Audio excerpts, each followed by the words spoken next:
Здравствуйте, друзья! В эфире Геоэнергетика Инфо. Максим Радайкин. И я, Борис Марцинкевич, всем добрый день. Запахло жареным. Почему нефть больше не боится Ближнего Востока? И продолжает тестировать нижнюю границу консолидации в 70-72 доллара за баррель. В это время саудовский принц грозит ценой нефти в 50 долларов за баррель из-за того, что некоторые страны отступают от плана по снижению добычи. А Израиль уже проминает и угрожает Ирану атаковать его нефтеносные объекты.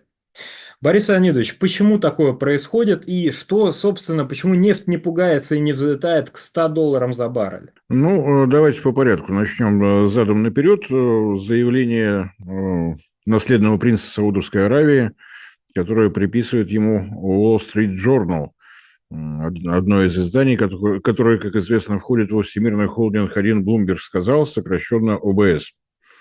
За последнюю неделю это уже третье сообщение из этого холдинга о том, что Саудовскую Аравию больше не устраивает удержание цены на нефть на высоком уровне, не будет она больше стремиться к 100 долларам. Намного интереснее Саудовской Аравии захватить сектора рынка с тем, чтобы потом и так далее.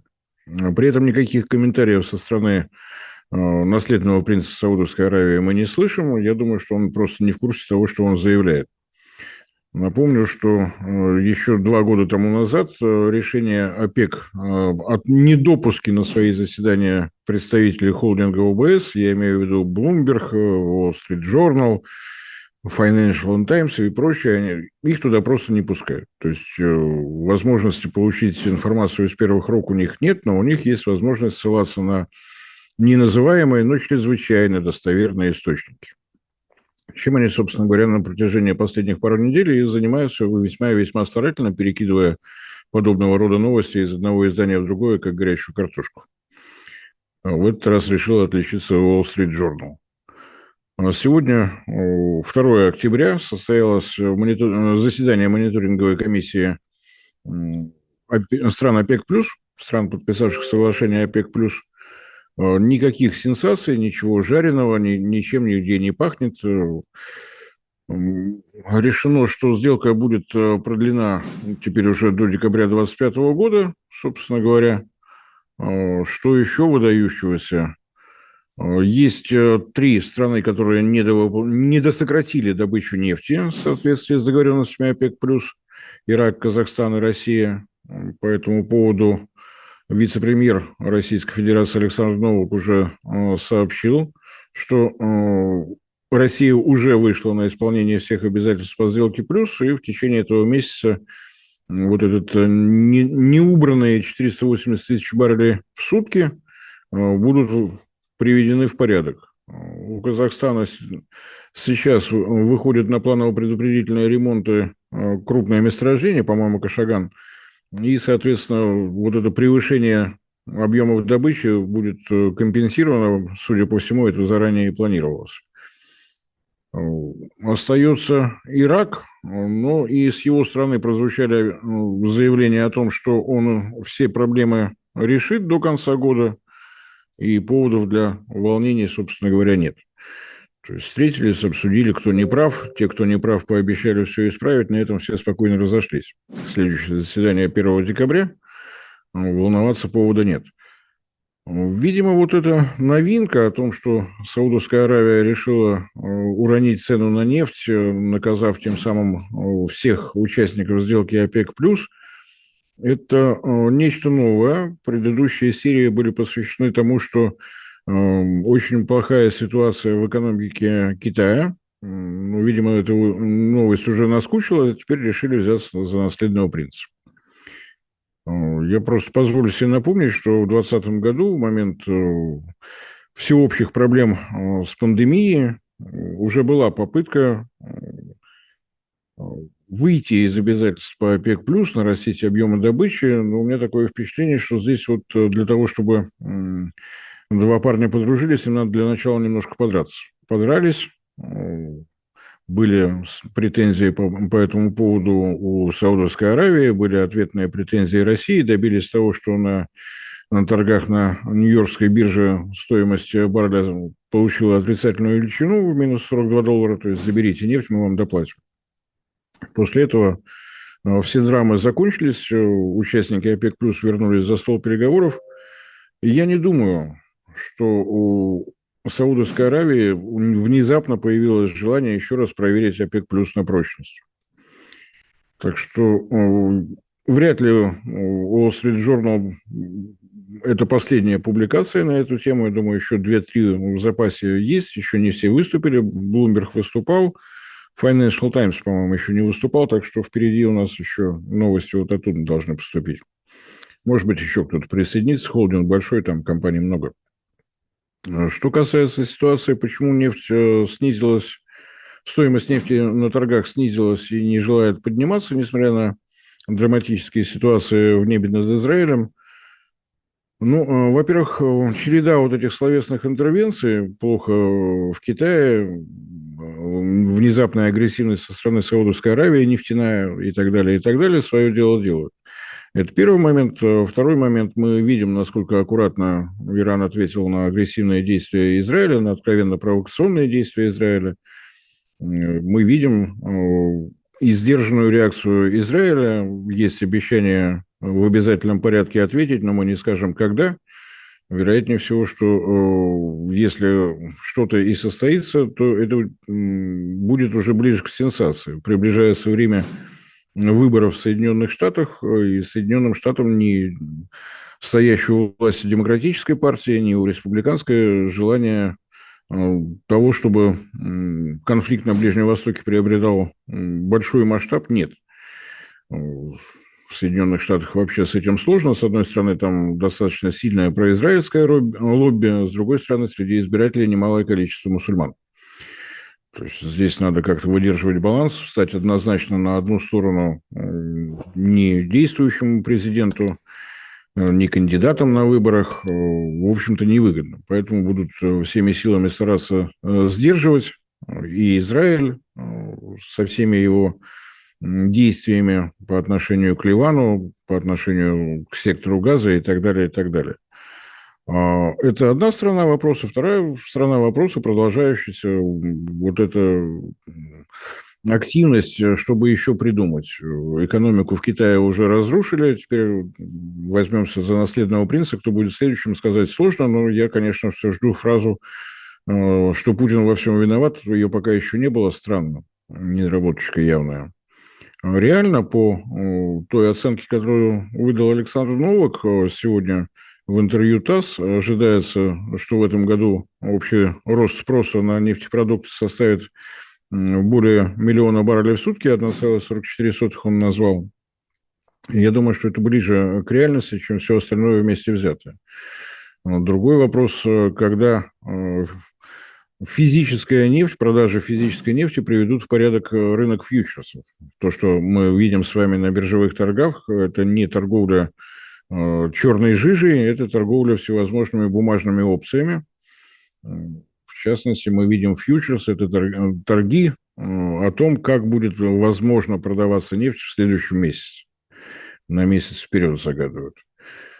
Если загадывать на месяц вперед, это уже окончание точно всех горячих периодов спроса на нефтепродукты, закончатся отпуска уже точно везде, поэтому действительно спрос, может быть, немножечко пойдет вниз. Но рассчитывать на то, что произойдет нечто из ряда вон, Саудовская Аравия в одностороннем порядке выходит из сделки ОПЕК+, наращивает объемы добычи, это уже проходили. Второй раз на грабли наступают обычно только приверженцы европейских ценностей, к которым Саудовская Аравия точно не относится. Так что, на мой взгляд, все, что можно по этому поводу Wall Street Journal сообщить, поздравляем, вы соврамыш. Ну, понятно, что они совершенно беспристрастны, свобода слова и так далее, но почему-то свобода работает только в одностороннем направлении. Будем смотреть. Признаков того, что спрос на нефтепродукты будет снижаться, точно нет. Развивающиеся страны действительно начали развиваться достаточно активно. Мы видим новые нефтеперерабатывающие проекты в самых разных странах, в том числе и Индия намерена увеличивать объемы переработки.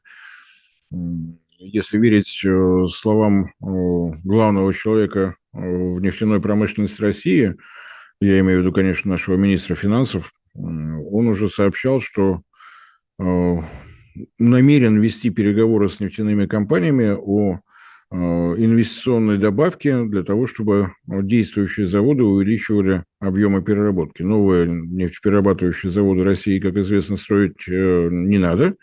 Об этом сообщал не только господин Силанов, но и господин Новак. В марте месяце этого года новые нефтеперерабатывающие заводы России не нужны. Правда, не все бизнесмены слышат слова наших ведущих специалистов. Прорабатываются проекты строительства нефтеперерабатывающих заводов на Сахалине. Были разговоры о том, что будет настраиваться переработка в Ненецком автономном округе. Но это те люди, которые не понимают. Я думаю, что господин Силанов им разъяснит. В других странах иначе. По меньшей мере, эксперты сходятся во мнении о том, что до 2050 года пика спроса нефти ожидать не приходится, с чем, собственно говоря, всех и можно поздравить. Автомобилизация развивающихся стран будет продолжаться. Кивать на то, что весь Китай внезапно пересядет на электроавтомобили, конечно, можно, но добиться такого же темпа строительства новых объектов генерации электрической энергии другим странам не по плечу, что мы, собственно говоря, на примере России видим. Не получается у нас в таком темпе строить, не получается во многих других странах.